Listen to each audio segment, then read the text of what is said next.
Well, guys, do another podcast. Had an interesting morning. I got a phone call from one of the neighboring counties' sheriff departments inquiring about a firearm. And I got a cat that wants to go meow. And it was a firearm I sold to a guy about 3, maybe 4 years ago. And I guess he sold it to another guy because they asked me this guy's name, and I'm like, I don't know that guy. He's like, well, we got two firearms here. One of them's a blah, blah, blah, and this one's a blah, blah, blah.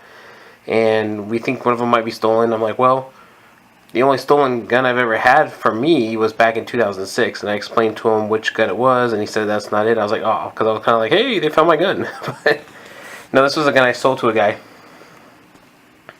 So I told him the guy I sold it to, and he's like, okay. So they're trying to figure out who owns the gun, but the guy I sold the gun to, I guess recently, he's not allowed to have guns anymore. He lost his gun rights, so he sold his guns to somebody else, and then something happened, so now the police have the guns, so they're trying to figure out what to do with them. I'm kind of hoping they call me and have me just come down there and pick up the one that, you know, they trace back to me. Hopefully, maybe I can get lucky and pick that up, and the gun, it was a nice gun. If I get it back, I'll let you know, and I'll probably end up keeping it if I get it back. I probably won't sell it. But at the time when I sold it, I needed the money, and I didn't use the gun very much, so moving on. Oh, just a quick note, it goes to show you that your guns are registered somewhere. When you buy a gun across the counter, whether you sell it to somebody or something, there's still a trail. It'll come back to you if the gun is found, so even though I sold it to a guy, then he sold it to another guy. The only real paperwork was on me. So in Washington, I-594 is going to probably eliminate that for the most part. But like I said, only law-abiding citizens follow the law. So if they are criminals, they could sell guns and be like, whatever. But that being said, I've been on the road for a couple days. Haven't really made much videos. I've been working. I do private security, so I was out of town filling in for a location that needed some backfill. So I went out of town and had a good time. The day I got back, it was supposed to snow the following day, and I was supposed to get snow tires put on. And it snowed about an inch, and then I was mad because as soon as it snows an inch, everyone's like crammed at the tire stores putting on snow tires. So I was kind of like pissed off. I was like, why couldn't I wait another day until it snowed? But the news is flooded with accidents. I mean, I live in Washington State, and it snows every year, and people forget that it snows. It's like, oh, well, we'll do 70. It's all good, no big deal. As soon as it snows an inch, oh, the roads are covered in ice. We'll still do 70. No big deal. And then they get mad at other people for slowing down and braking earlier and giving more distance between cars. It's people are stupid. This is a perfect example of why I have full coverage on both of my vehicles. And I tell everyone, get full coverage on your vehicles, man. You would be surprised how many people do not have car insurance at all who are on the roads hauling ass in the wintertime. So, long story short, back in 2007, I got hit by a car. I had a Tahoe. The guy hit a little Chevy Cavalier. He hit me in the rear end. Couldn't stop on some black ice. And the guy had no insurance. So I really didn't want to pursue it because I had liability only. But after that, now I carry full coverage on both vehicles because, yeah, it's a little bit more. But you get hit by somebody with no insurance, let the insurance company go after him, you know. So that's my advice on the insurance. We got a new reloading press. Got the Dillon 650. Really nice press. Still breaking it in. Only did a couple hundred rounds through it. We're going to go actually shoot some of those rounds off probably tomorrow, actually. But video will come up on it. I've only been reloading for about 1.5 years, so I'm still like a rookie. I don't think I'll do a whole lot of reloading videos. I might do my thoughts on the Dillon 650 versus the 550. I had the 550 to start off with, sold it when I moved, and now I got the 650, which is a lot better. But your mileage may vary. if you're deciding between the 650 and the 550, you can't go wrong with either one. So it just boils down to how many rounds you want to reload per year. And I'll do a video on that some other day.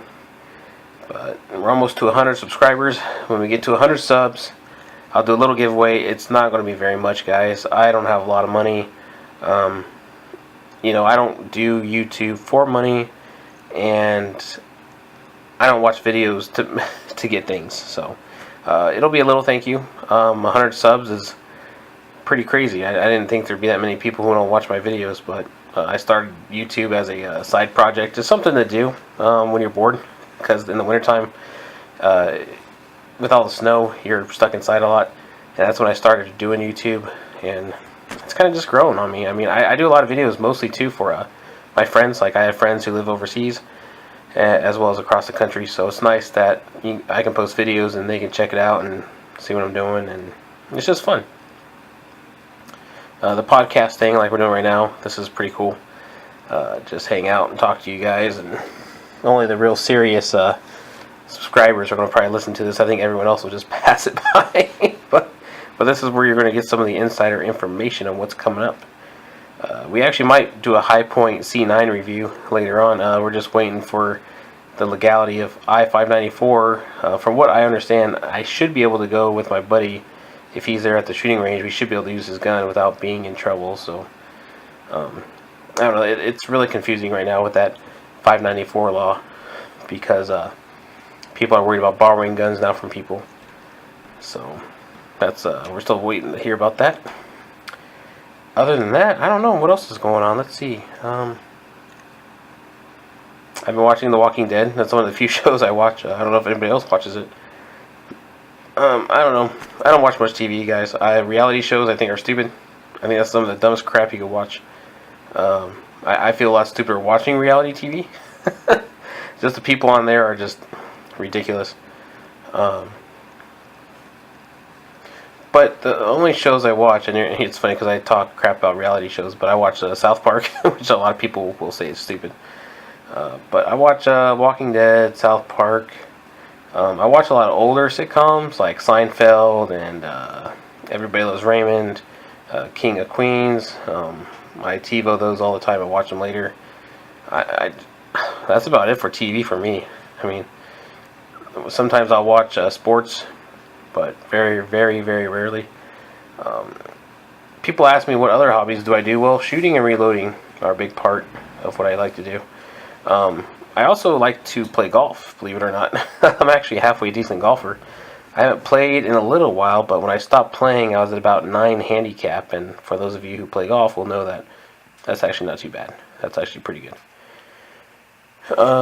It means I can shoot in the 80s or low 90s on a bad day.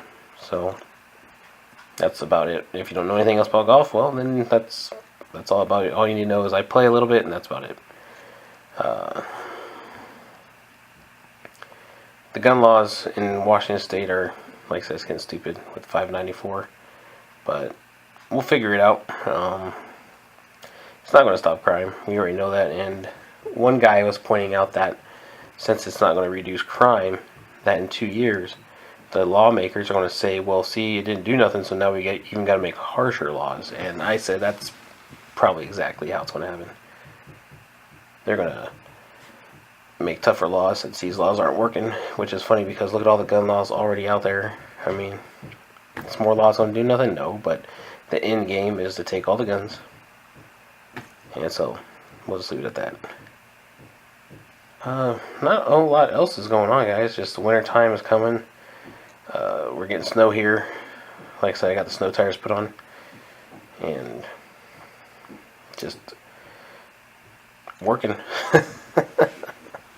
working. You know, work is pretty boring. But anything else going on with you guys? I don't know. Is there anything else like let's see what else is going on. Ferguson. People are talking about Ferguson a lot. I don't know. There was what's that one chief of police in Milwaukee? He was saying something that kind of co-witnesses with Ferguson, where he talked about how 80% of his population, like or the 80% of the homicides where he's at is black on black crime with the homicides. and he says like one cop kills somebody, and the whole town freaks out about that, but no one's freaking out about the black on black killing each other. Like, and I agree with Ferguson. It's perfect example of what that guy said about how somebody shoots somebody of a different color, but yet you have cities like Chicago where blacks are killing black every single day, you know. But yet they're willing to riot in Ferguson over this one incident, whereas in Chicago, nobody's trying to stop the violence over there. And to me, that says a lot. You know, you have to really take a step back, look at the situation, and say, hey, no one's trying to stop the crime down there. You don't see any of this stuff down there going on. But so it just depends on what kind of people you have. You know, people that want to riot and protest in Ferguson, I don't think they really know exactly what they're doing. I think they want an excuse to do something. If they really cared, they'd be down there in Chicago telling the city of Chicago to stop the violence, you know. But like I said, you gotta look at the people involved and who's pushing it, and who's trying to get these people riled up. But moving on, you guys see that new that Taurus gun that came out? That little pocket gun? I don't know. That thing looks like a stapler. It just came out like a couple days ago. I think that's going to be the new ugly gun, but I don't see it selling a lot to be profitable. It looks like a gimmick. I mean, it's a step in the right direction for innovation. So we'll see what happens with that gun. I've been watching videos on that keltec RDB or whatever it's called, that new bullpup they're coming out with, and I'm not impressed. I mean, I know it's a prototype, but you know, anytime I hear keltec, I'm like, I don't know. I mean, you know, and they had it was with Nothing Fancy, and Chad was there from keltec, and Chad was throwing out some numbers for the MSRP on it, and he said between $1,300 and $1,600 MSRP. I'm sorry, I'm not buying a keltec AR for over $1,000 when there's proven designs out there, and that's one thing a lot of people don't understand when they try to argue with me that keltec is such a great company. I'm like, well, every gun keltec has, I can buy a similar gun that is just as good or battle proven. I know they have the keltec KSG, and a lot of people love it, but a lot of people hate it. I would just rather get the Mossberg 590. It's a proven gun. I mean, it'll do exactly what I need it to do. It's proven, it's battle proven. So there you go. Same with the keltec Sub 2000. You know, these things, when you see them, they're going for $700-800. I'm like, I have the JRC carbine in 9mm, which takes Glock's mags, and that runs fine for me. And I only paid $550 for that. You know, I bought it used for $550, and it runs fine. When I shot my buddy's keltec Sub 2000, I didn't like it. I mean, I'm left-handed, so when I get my face near that rear sight, I'm getting some blowback to the face. So, and it just wasn't very comfortable for me to shoot the keltec. I say for a little bit more, go with the Beretta CX Storm. Go with their 9mm carbine. You know, I know guys who have them. I shot those personally, and that's a fine gun, and it's ambidextrous too. So there you go. And you can get the one that takes Beretta 92 mags. But all in all, that's about it, guys. I don't even know how far am I on this thing. I don't know how far I've gone. Like 13 minutes? 13 minutes. If you're still listening, I appreciate it. Hopefully we'll get the Hunter sub video out pretty soon. And we got more videos coming. Like I said, we got stuff in the works. It's just a busy time of year for me right now. I've just been real busy. But keep an eye out for videos, even if maybe I'll make a reloading video if I have to, just to get you guys something out there. But yeah, so I'll holler at you guys later.